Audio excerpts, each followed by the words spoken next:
সংসদ সদস্য ব্যারিস্টার সাইদুল হক সুমনকে হত্যার পরিকল্পনা ফাঁস হয়েছে 4 দিন আগে। কারা হত্যা করতে চায় ব্যারিস্টার সুমনকে? কেন এই চক্রান্ত? আসলে কি ফাঁস হওয়া রেকর্ড সত্যি নাকি ভিন্ন কিছু?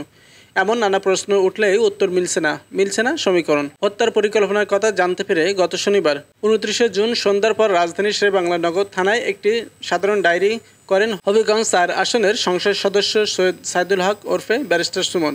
এ ঘটনায় 4 দিন হয়ে গেলেও রহস্য জট খুলতে পারেনি পুলিশ। এ অবস্থায় নিরাপত্তাহীনতায় ভুগছেন তিনি।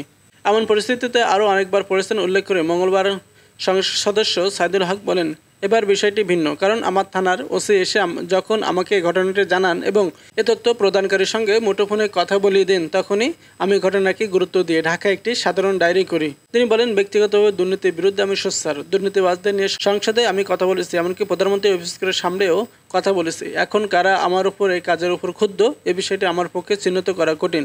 আইনি প্রক্রিয়া হিসেবে আমি জিডি করেছি। এখন পুলিশ প্রশাসনের দায়িত্ব এই ঘটনার গভীরতা এর রহস্য উদ্ঘাটনের ব্যবস্থা নেওয়া।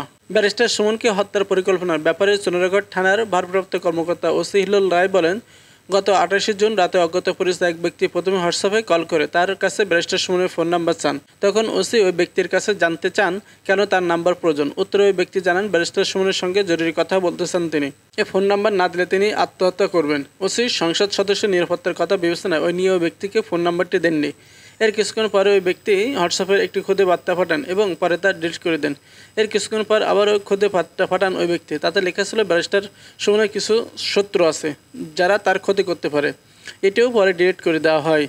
ওসি হিলোল রায় জানান, এ বার্তা পেয়ে তিনি কিছুটা নড়েচড়ে বসেন। তিনি এর পরদিন সংসদ সদস্যর চন্দ্রঘাটের বাড়িতে গিয়ে দেখা করে বিষয়টি ব্যারিস্টার সুমনকে জানান। তখন ওই অজ্ঞাত ব্যক্তির ফোন নাম্বারটি নিয়ে তার সঙ্গে প্রায় 10 থেকে 12 মিনিট কথা বলেন। ওই কথোপকথনের বিষয়ে সংসদ সদস্য সাইদুল হক সুমন গণমাধ্যমকে বলেন, ওই ব্যক্তি আমার সঙ্গে কথা বলে জানায়, কন্ট্রাক্ট কিলারদের কিছু সদস্য আমাকে হত্যার পরিকল্পনা করেছে।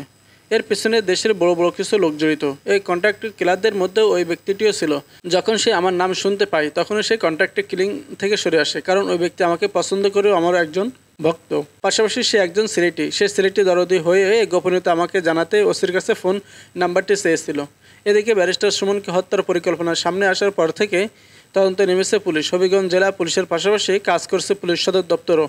এখনও কুলকিনারা হয়নি। ব্যারিস্টার সুমন যুবলীগের নির্বাহী সদস্য ছিলেন। একটি ভিডিওকে কেন্দ্রকে তাকে বহিষ্কার করা হয় দল থেকে।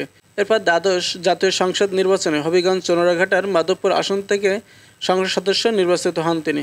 সুমন একজন সোশ্যাল মিডিয়া তারকা। দীর্ঘদিন ধরে ফেসবুক লাইভে তিনি দুর্নীতি ও অনিয়ম তুলে ধরে আসছেন।